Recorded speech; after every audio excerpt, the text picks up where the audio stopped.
Assalamualaikum warahmatullahi wabarakatuh. Saya Sepin Saputra, calon guru penggerak Angkatan 6 Kota Lubuk Linggau. Pada pagi ini saya akan mewawancarai Bapak Irmansyah yang kebetulan posisi beliau adalah Kepala Sekolah Negeri 85 Kota Lubuk Linggau. Di mana pada hari ini saya akan melakukan refleksi, melakukan evaluasi mengenai pengambilan keputusan dari seorang pemimpin di sekolah. Baik Pak Irman, apa kabar Pak Irman? Alhamdulillah sehat walafiat. Nah Pak Irman, kebetulan pada pagi ini saya mempunyai tugas demonstrasi kontekstual sebagai calon guru penggerak, di mana saya harus mewawancarai dan untuk melakukan refleksi, untuk melakukan evaluasi bagaimana cara Bapak dalam mengambil keputusan.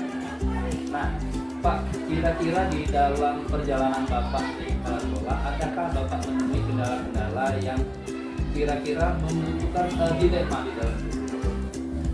Ya, assalamualaikum warahmatullahi wabarakatuh. Waalaikumsalam. Jadi, pertama terima kasih Pak Sepin sudah berkenan mengacara kami dalam pengambilan keputusan ini. Ya. Jadi kalau terkait pengambilan keputusan yang pernah kami alami, nah di suatu ketika saat ini juga sedang berjalan, ada guru yang tidak bisa kemudian masuk sekolah di setiap hari Sabtu. Jadi alasannya karena di hari Jumat Sabtu itu dia berkunjung ke tempat istrinya, jadi kita LDR. Oh ya. Istrinya di Muangara, dia di Tegal. Jadi ketika Jumat Sabtu dia kemudian berangkat ke tempat istrinya, dan posisi mereka berdua ini dalam keadaan saat ini sudah 4 tahun tapi belum menikah. Jadi belum menikah keturunan. Jadi saya selaku kepala sekolah tentu mengalami dilema dalam mengambil keputusan ini. Ya, dilema. Kalau kita berdasarkan peraturan, tentu kebijakan yang kita ambil harusnya tidak boleh pada Jumat Sabtu itu kemudian guru kemudian mengosongkan jadwalnya atau tidak berada di sekolah. Tapi di satu sisi kita juga ada rasa kasihan dan rasa kepedulian kita terhadap guru tersebut terkait dengan kondisi yang sedang terjadi. Jadi sebagai suatu langkah dalam pengambilan keputusan itu, bagaimana cara Bapak mengidentifikasi masalah tersebut? Maksudnya mengidentifikasi pemecahan masalah dari permasalahan ini, Bapak. Jadi yang pertama dalam mengambil keputusan tersebut saya melibatkan berbagai pihak. Ya, minta saran juga kepada yang pertama dulu saya berbicara mata dulu supaya saya mengetahui kondisi yang sebenarnya dari kota itu. Dan yang kedua saya melibatkan berbagai pihak yang senior, kemudian menyelami fakta sebelumnya yang dari kepala sekolah yang lama, ya. Terus kemudian saya juga menguji intuisi ya, uji intuisi. Bagaimana seandainya kalau saya berada di posisi dia? Ada uji intuisi, kemudian juga ada uji legal yang kita laksanakan dengan pengambilan keputusan. Setelah pelaksananya, setelah semuanya dilakukan, lalu kemudian hal ini. Nah, dalam pengambilan keputusan yang telah Bapak lakukan itu ada nggak sih Pak, Bapak temui tantangannya tersendiri? Tantangannya mungkin secara emosional bukan tantangannya ya. Tantangannya dalam diri kita ya. Emosional itu dalam artian ada suatu dilema. Kita ini mau menegakkan aturan, tapi satu sisi juga kita rasa kasihan dan peduli terhadap guru tersebut. Ya, jadi tantangannya itu adalah dilema dalam diri kita. Jadi kita sebagai seorang pimpinan. Dalam pengambilan keputusan yang telah Bapak lakukan, itu apakah membutuhkan durasi waktu ataukah pada saat itulah Bapak mengambil keputusan?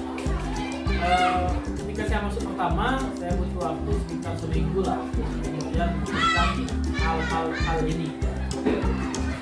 Jadi di dalam pengambilan keputusan, apa keputusan yang telah Bapak ambil? Nah, jadi keputusannya saya ambil, kita ambil jalan tengahnya ya.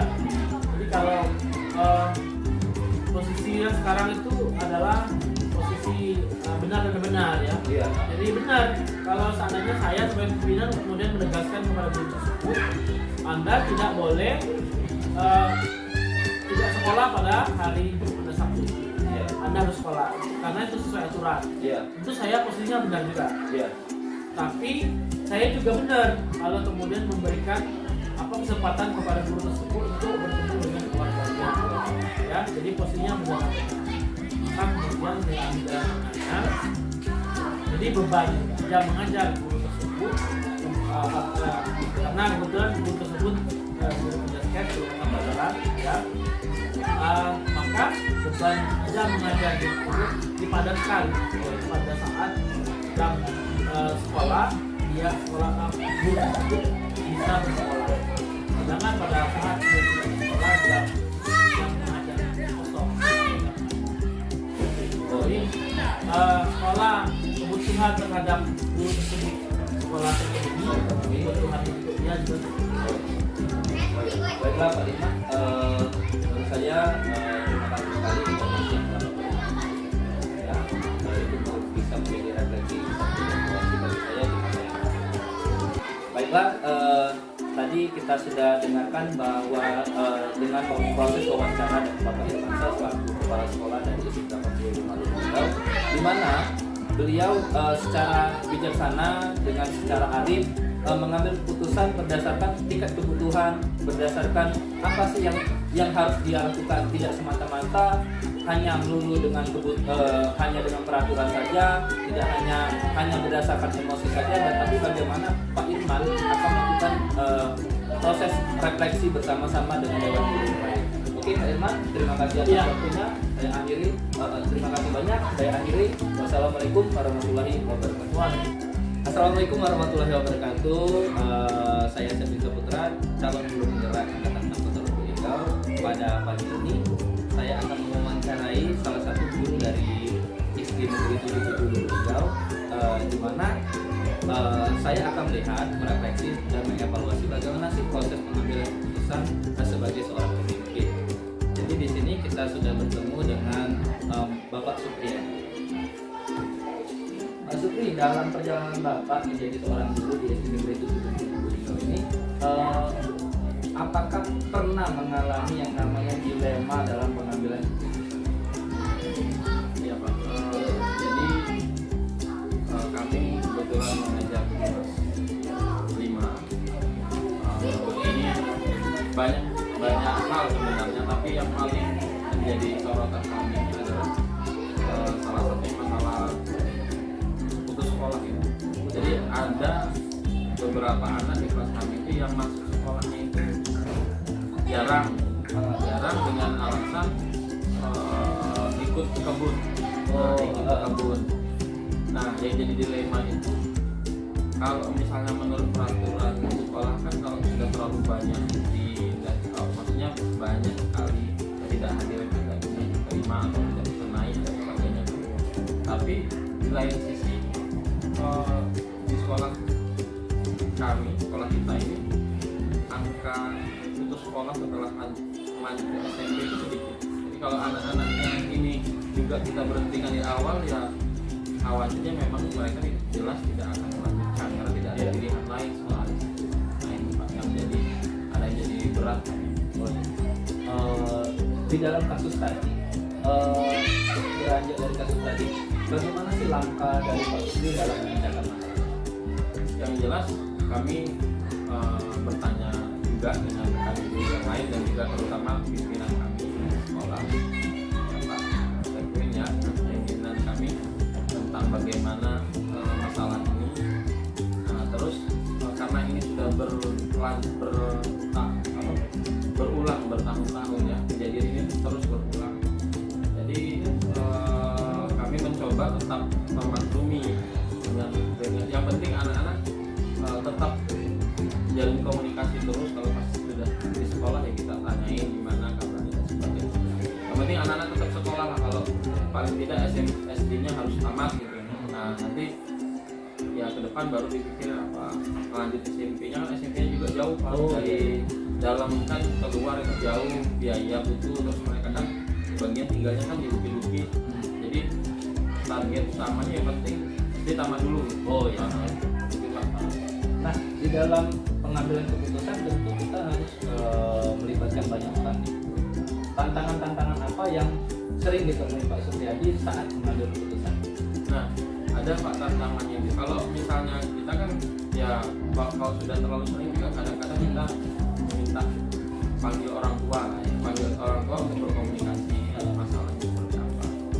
Kadang-kadang orang tuanya nggak terlalu jauh berpikir. Jadi kalau kita tanya gimana sekolah anak-anak ini udah lama nggak masuk dan sebagainya, berapa diterusin aja nggak apa-apa.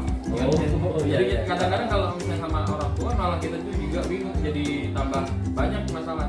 Kalau orang tuanya ya tidak apa-apa lah, biar ikut ke kebun gitu kan. Sedangkan kita harapannya anaknya bisa sama. Oh iya. Berarti di dalam kasus ini bagaimana sih Pak Supriyadi membuat kesimpulan atau apa sih keputusan yang akan diputuskan sama Pak Supriyadi? Jadi kalau komunikasi tetap kami ke orang tua biar tahu masalahnya apa gitu kan. Kami tetap kadang sesekali kami panggil orang tuanya tetap, tapi dengan tujuan bukan menanyakan masalah karena sebenarnya masalahnya juga sama. Ya, lebih ke motivasi. Jadi orang tua kami panggil itu lebih ke motivasi, terus bagaimana mengatur jadwal anak biar anak-anak tetap sekolah. Kalaupun memang ada kepentingan yang sangat mendesak mereka untuk kebun juga kalau bisa. Ya masalahnya kan ikut ke kebun ini kalau berangkat semua dia tuh tinggal sendirian Pak, dia tempat tinggalnya itu kan ibunya ikut berangkat kan. Kalau nggak ikut berangkat gimana? Kalau tinggalin sendiri juga kan ngeri gitu. Di ladang-ladang atau di rompok-rompok di atas di bukit. Makanya kami minta orang tua kadang-kadang atur waktu lah. Gimana caranya biar anak tetap terus ke sekolah meskipun banyak kendala. Nah, baiklah Pak Supriyadi, itu saja wawancara kita pada pagi ini. Terima kasih atas informasinya, terima kasih atas berbagi pengalamannya. Baiklah, tadi setelah saya lakukan proses bagaimana pengambilan keputusan dari